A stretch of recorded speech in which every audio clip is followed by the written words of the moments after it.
Hello everyone, গতকাল ছিল আমার জন্মদিন। আর জন্মদিনের সকালটা শুরু হয়েছিল মায়ের হাতের স্পেশাল খিচুড়ি দিয়ে। বেসিক্যালি এটা ছিল সবজি খিচুড়ি, সাথে ছিল আচার, বেগুন ভাজা, মুরগির ঝোল আর সালাদ। আম্মুর হাতের এই সবজি খিচুড়িটা কিন্তু অসাধারণ হয়। আজ যেহেতু আমার জন্মদিন, তাই একটু স্পেশালি রান্না করা হয়েছে। তাই আজকে আম্মুর হাতের এই সবজি খিচুড়ির রেসিপিটাই আমি তোমাদের সাথে শেয়ার করব। তার আগে বলো তোমরা কে কোথা থেকে আমার ভিডিওটি দেখছো। দেরি করো না কমেন্ট করতে, চলো ভিডিওটা শুরু করা যাক। ফার্স্টে চুলো একটা কড়াই বসে নিচ্ছি এবং তাতে তেল দিয়ে দিলাম। আর শীতকালীন কিছু সবজি কেটে ধুয়ে রেখেছিলাম, সেগুলো দিয়ে দিচ্ছি। সামান্য লবণ এবং হলুদ দিয়ে সবজিটাকে ভেজে নেব প্রথমে। অনেকেই সবজিটা চাল ডালের সাথে একসাথেই দিয়ে দেয়, কিন্তু আপনি যদি সবজিটা আলাদা করে একটু ভেজে নেন তাহলে কিন্তু টেস্টটা অস্থির হয়। তো আমি ঢাকনা দিয়ে এখানে 5 থেকে 6 মিনিটের মতো একটু হালকা ভেজে নিব। এই টিপস ফলো করে যদি আপনি সবজি খিচুড়ি রান্না করেন তাহলে কিন্তু টেস্টটা দুগুণ বেড়ে যাবে। তো বেশ, আমি সবজিটা রেখে দিলাম এক সাইড করে। আর এখানে চাল আর ডাল নিয়ে নিলাম। আর এখানে পেঁয়াজ কুচি, টমেটো কুচি, পেঁয়াজ কলি, কাঁচামরিচ, ধনেপাতা আর তেজপাতা নিয়ে নিলাম। একটি প্যানে সয়াবিন তেলের সাথে সরিষার তেল নিয়ে নিলাম। তেজপাতা দিয়ে হালকা নেড়ে পেঁয়াজ কুচি দিয়ে ভালো করে ভেজে নিচ্ছি। পেঁয়াজটা একটু ভালো করে ভাজা হলে আমি তাতে রসুন পেস্ট এবং আদা পেস্ট দিয়ে ভালো করে নেড়ে চেড়ে দিচ্ছি। আর এখানে চাল আর ডালটা ধুয়ে রেখেছিলাম, সেটাও দিয়ে দিচ্ছি।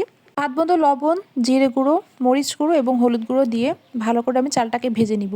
আপনি চাইলে একসাথে পানি দিয়েও বসাতে পারেন, কিন্তু চালটাকে ভেজে নিলে কিন্তু স্বাদটা অসাধারণ হয়। আর এখানে টমেটো কুচি এবং পেঁয়াজ কলিটাও দিয়ে দিলাম। এবার সব কিছু একসাথে ভালো করে ভেজে নিচ্ছি। এবার দিব গরম জল, যতটুকু চাল তার দ্বিগুণ পরিমাণ পানি দিয়ে দিচ্ছি। 4 থেকে 5টা গোটা কাঁচামরিচ এবং সাথে একটু টেস্টিং সল্ট দিয়ে দিচ্ছি। আপনারা চাইলে সেটা স্কিপ করতে পারেন। ঢাকনা দিয়ে ঢেকে দিলাম। এরপর 5 মিনিট পর ঢাকনাটা উল্টিয়ে আগে থেকে ভেজে রাখা সবজিটা আমি দিয়ে দিচ্ছি। এইভাবে একদিন শুধু সবজি খিচুড়ি রান্না করে দেখুন, আপনার সবজি খিচুড়ির টেস্টটা দ্বিগুণ হয়ে যাবে। এবার ভালো করে মিশিয়ে আমি আবারও ঢাকনা দিয়ে রেখে দেব। কিছুক্ষণ পর দিয়ে দিব গরম মশলা। আর এটা অবশ্যই দেওয়ার চেষ্টা করবেন, তাহলে একটা সুন্দর টেস্ট আসবে। তো ভালো করে নেড়ে চেড়ে আমি রেখে দিচ্ছি আবার ঢাকনা দিয়ে। পাশাপাশি আমি বেগুন কেটে নিয়েছি আর এখন কিছু মশলা দিয়ে এগুলো মেখে নিচ্ছি। তো 5 থেকে 7 মিনিট পর আমি ঢাকনাটা উল্টিয়ে আমি ধনেপাতা কুচি দিয়ে দিচ্ছি। আর ধনেপাতাটা কিন্তু দেওয়া ট্রাই করবেন, শীতকালে ধনেপাতা খিচুড়ির টেস্টটা দ্বিগুণ বাড়িয়ে দেয়। একটু ভালো করে নেড়ে চেড়ে আমি আবারও ঢাকনা দিয়ে রেখে দিব। এখন দিয়ে দিচ্ছি ঘি। ঠিক আগ মুহূর্তে ঘি দিয়ে দিলে কিন্তু স্মেলটা খুব ভালো আসে। ঘিটা দিয়ে 5 মিনিট ওয়েট করে আমি নামিয়ে নিলাম খিচুড়িটা, ঢাকনা দিয়ে রেখে দিচ্ছি। আর এখানে বেগুন ভাজি করব। একটা প্যান বসিয়ে দিলাম, তাতে তেলটা গরম করে নিলাম। এরপর বেগুনগুলো একটা একটা করে দিয়ে দিচ্ছি। রান্না করার মাঝে একটা কথা আপনাদের সাথে বলে নিই, যতটাই ব্যস্ত থাকি না কেন, জন্মদিনের দিন বাবা মার সাথে কাটানোর চেষ্টা করবেন। কারণ আপনার কাছে যেমন আপনার জন্মদিনটা অনেক স্পেশাল, বাবা মার কাছেও কিন্তু ঠিক তেমনই স্পেশাল।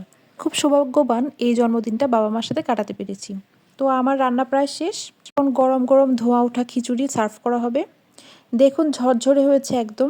যারা একেবারে ঝরঝরে সবজি খিচুড়ি বা খিচুড়ি রান্না করতে চান তারা কিন্তু আমার এই রেসিপিটা ফলো করতে পারেন। ঠিক এই স্টাইলেই কিন্তু সবজি পোলাও রান্না করা হয়। আর এই যে আমার স্পেশাল বেগুন ভাজা চলে এসেছে। আর খিচুড়ি বেগুনের সাথে সালাড তো মাস্ট লাগবেই।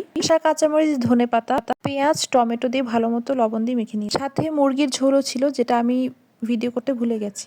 এটা হচ্ছে আম্মুর হাতের স্পেশাল জলপাইয়ের আচার। প্রতি শীতেই এই স্পেশাল আচারটা করা হয়, খিচুড়ির সাথে বেশ জমে যাবে। তো কেমন লাগলো আমার এই ভিডিওটি অবশ্যই কমেন্টে জানাবেন। আজকে এই পর্যন্ত। আমার জন্য সবাই দোয়া করবেন। টাটা।